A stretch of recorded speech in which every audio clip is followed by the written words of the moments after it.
this means we're recording right here, that's how you know, alright. We're gonna solve one-step equations very simply. Alright, we have talked about the subtraction property of equality. Not sure that we all were in complete understanding, but if you have an equation and then you subtract the same thing from both sides, then that equation is still equal. The same thing applies to addition, multiplication, and division. Those are what give us permission to be able to solve an equation, because that's what we do to our equations. We add, subtract, multiply, and divide, and as long as we do it on both sides the same, then we're good. Alright, let's apply these to some very simple equations. Alright, and forgive me. I'm just going to start out, so don't get mad at me, but I'm going to have you show you work, because these equations are going to grow, okay? What would we do to both sides? Subtract 7. And x equals 2. Alright, this is the great part about the equation test, is that you can make a for sure 100. All you have to do is to take your solution and do what with it? Plug it back in and see if it works. Is 2 plus 7, 9? Yes. I know that's right. Alright, now wherever the variable is, that's what we want to get by itself. So a lot of times we'll have students will know, which number do I add or subtract from both sides? But y'all know it would be which number? The one that's with the variable. The one that's with the variable. So the sign in front of the number goes with it. This is a positive 8. So we're going to subtract 8 from both sides. And a is negative 6. So would that check if I had 8 plus a negative 6? Sure. That tells me 8 minus 6. That's the way subtraction is defined, by adding a negative, and so the answer to that would be 2.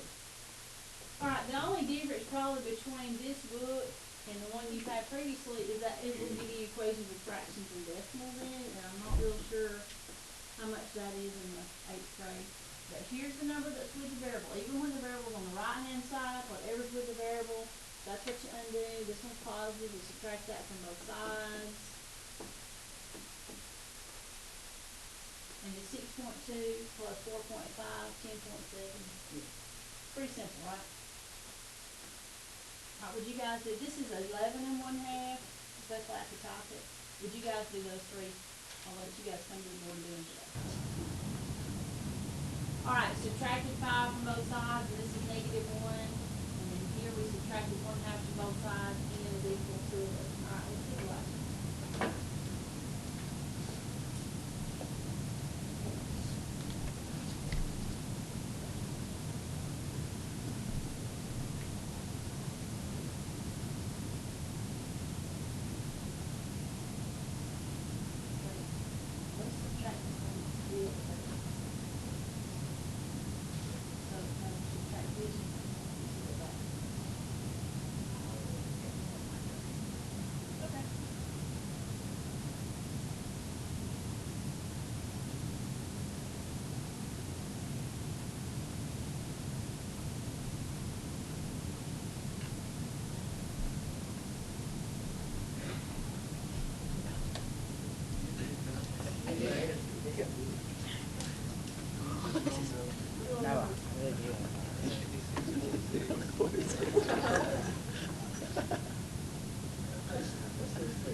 Alright, next is 19.4. Very good, very good.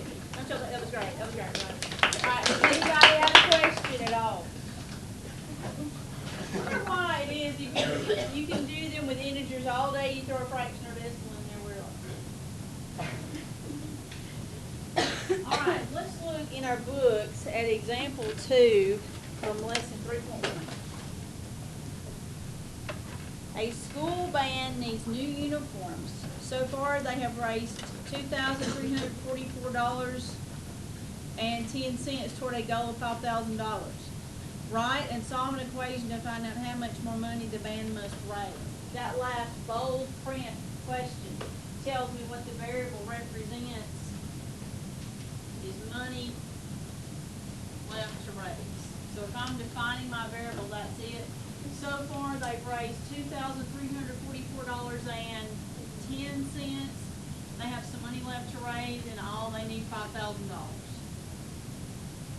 So that's our equation. What if I put X plus $2,344.10? If I switch those around, what property would I be using? Starts with a C, community, would that still have been okay? Would have been great. I'm going to subtract the number that's with the variable from both sides.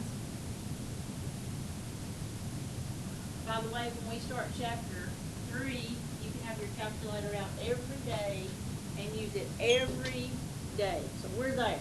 So get out your calculator, and you can use it for whenever you like to.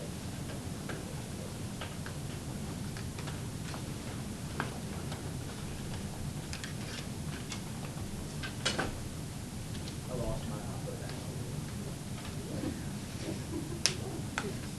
And what's the answer to this? It's okay. What's the answer? Talking about money.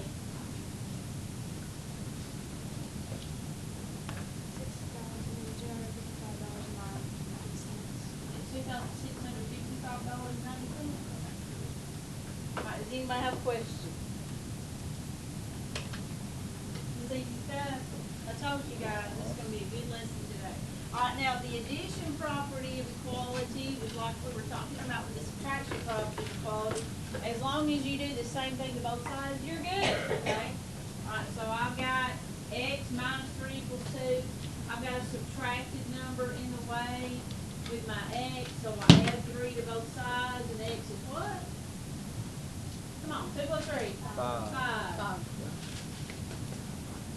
All right, here's the variable on this side. I have a subtracted 8 in the way. I'm gonna add 8 to both sides. We've already talked about our integers. A negative 12 and a positive 8 gives us a negative 4. Now, don't get confused when you plug this back in. This sign in the problem and this sign with the answer are not the same. And we know that we could do what here?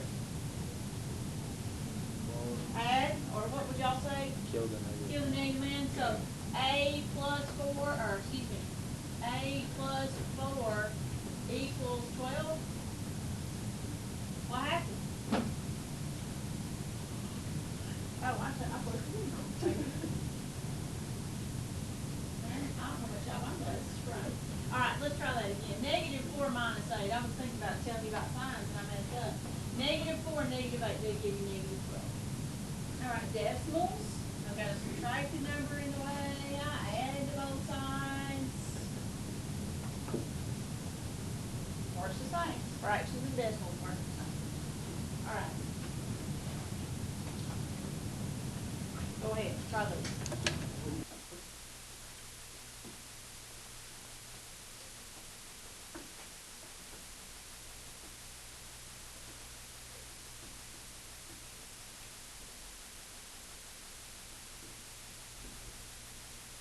Good job.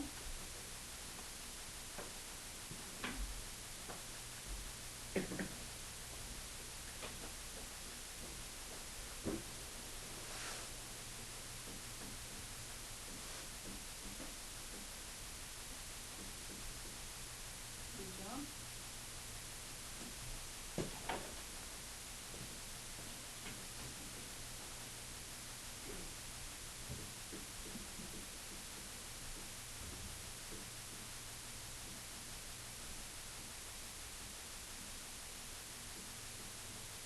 Very good. All right, we got this.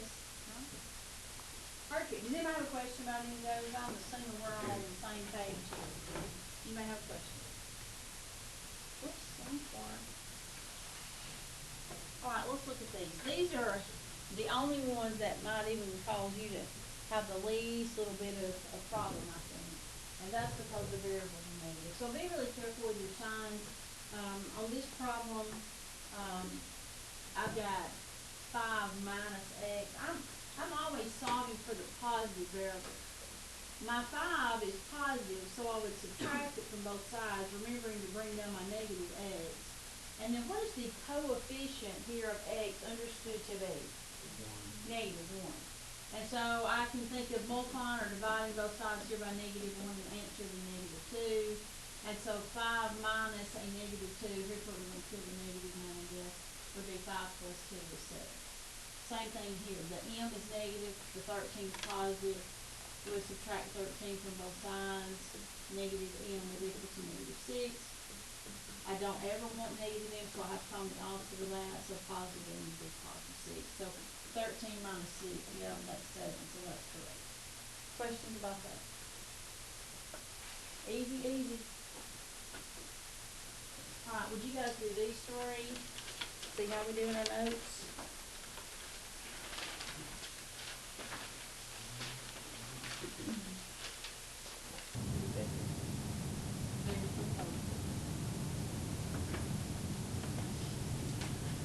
You can bring your paper. The prompt will be here. Just for the big.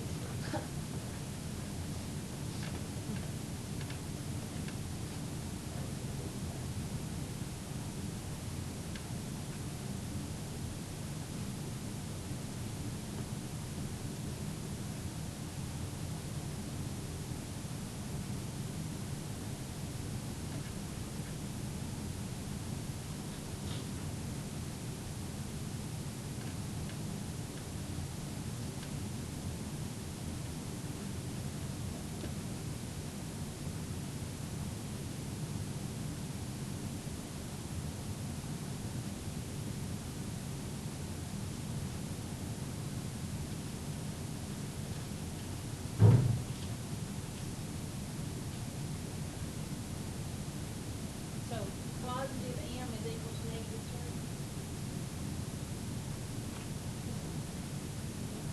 Okay. We're gonna be rid of that. We can change that. Alright, next.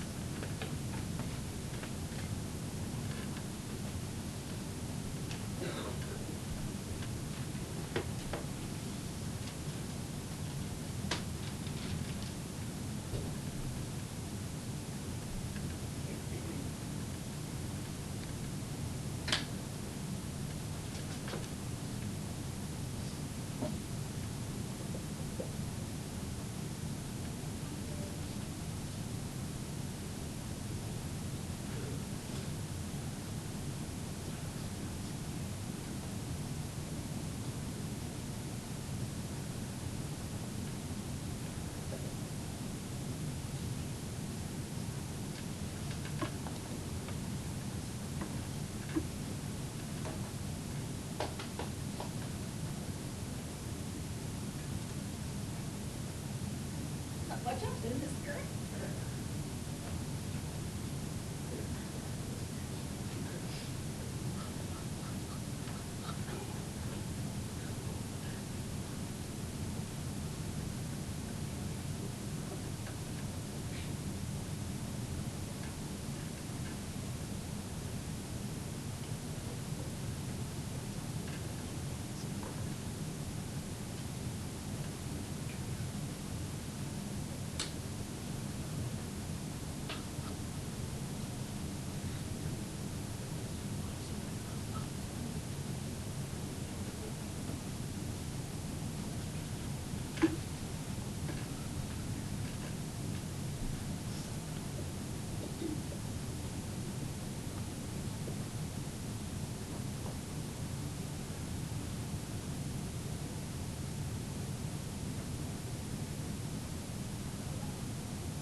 Good job, very good. You guys agree? Got them all correct, we're ready to move on. Easy Friday, right? Alright, let's look at example 5. In your text, this is on page 117. Now, there's domain and range, and then there's mean, median, mode, and range, right? Two different ranges. How much do y'all know about those? What's mean? Average. What's mode? Most common. What's median? The middle. What's this kind of range? High, most low. High score, most low score. So on the other hand, what's domain? Lowest. Set of The set of x's of a relation or a set of ordered pairs. And so the range would be the set of y's of that relation. But this kind of range is the high score minus the low score. And have you ever played darts before? Alright, so example 5. In a dart game, the range of scores was 47 and the lowest score was 52. And so we're asked to find the highest score in the dart game. And so that's what X is representing, the highest score. So the high score minus the low score, which was 47, is equal to 52. That's a pretty simple equation to set up. What would we do to both sides? Add our 47. What's the high score? 89. Sure? 99. Nine. All right, good job. Any questions? All right, on page 119, let's look at number 66.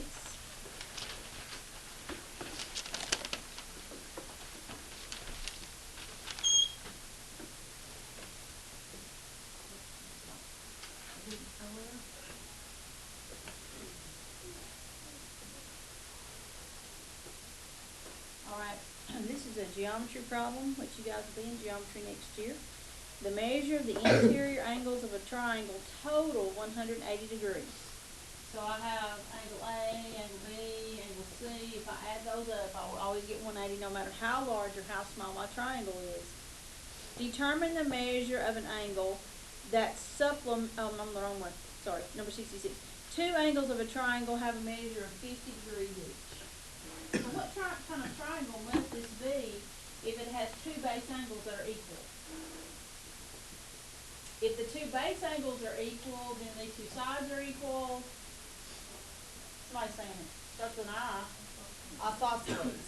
Alright, and then the question is asking us to find the measure of the third angle. If these are called base angles and they're congruent, what do you call this one? You may know. It's called the vertex angle. And this is the symbol for angle. So these are the base angles. This is an isosceles. This is called the base. These are called the legs because they're the ones that are congruent.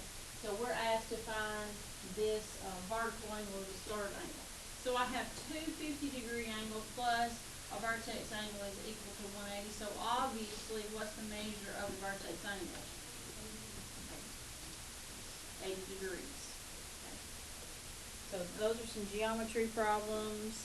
Number 64 is the statistics problem like we just worked. Number 65 is a geometry problem talking about supplementary angles. All right, let's do that vocabulary. What's complementary angles? Their sum is 90. So supplementary, their sum is 180. All right, this is a linear pair. Next year this time, if you don't know what a linear pair is, you're going to be in a lot of trouble, okay? A linear pair obviously are two adjacent angles. What does that mean? They share this common side. And their other rays, or their other sides, form opposite rays. They form also, you can see, they form a line. Obviously, the measure of angle X plus the measure of angle Y is equal to 180 because a linear pair is always supplementary. Alright, let's look at page 120 at number 68. We're given this triangle, which is SRU, RSU, I think is what they call it, and they're saying the angle SRU of triangle RSU measures 70. So angle SRU, this whole thing measures 70 degrees. Now the angle addition postulate, here's a weird word. In geometry you will learn a lot about postulates, but let me introduce them to you now. In geometry there are undefined terms, and that'll be explained to you later. There are definitions, there are postulates, there are theorems, and there are corollaries. What's the only theorem you know right now? The Pythagorean theorem, okay? A theorem is just something that has to be proven to be true using definitions and postulates. A postulate is a statement that you do not have to prove, it's just a fact. You accept that as true. So let me read this to you. This says the measure, and if we were writing this instead of typing it, why do you think we would do these little marks? To show that means the angle, so that you don't think it is a less than symbol. So the measure of angle SRT, which is this one, plus the measure of angle TRU, which is this one, is equal to the measure of angle SRU, which is this one. Now that makes sense, but there has to be a reason why. Everything has to have a reason that you can do it, and that's the angle addition postulate. Alright, so they're telling us in this problem that the measure of angle TRU, this one, is 18. So we're trying to find the measure of angle SRT. And this is 18. And this is 70. So I've substituted in what I know. This is an equation. Consider this to be an x. That's our variable. And so what we did both sides, subtract 18. And that gets into some algebra, very simple algebra that we're doing today. What's the measure of angle SRT? Alright guys, you've got a brain and a calculator. Use whatever. Which one is it? 52 degrees. Very good. So that's a little geometry lesson. What's the postulate? Statement of fact. You just assume you know that's true. Yeah. Here's one. A postulate. If I have 2 points, 2 random points, how many lines can go through those 2 points?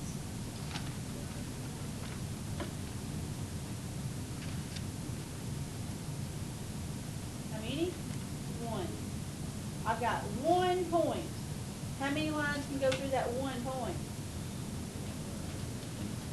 Infinitely many.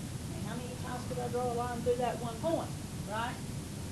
Those are examples of postulates. Alright, here's what we're going to do. I'm going to finish it before we leave today. You're going to write the problem, show you where it's on the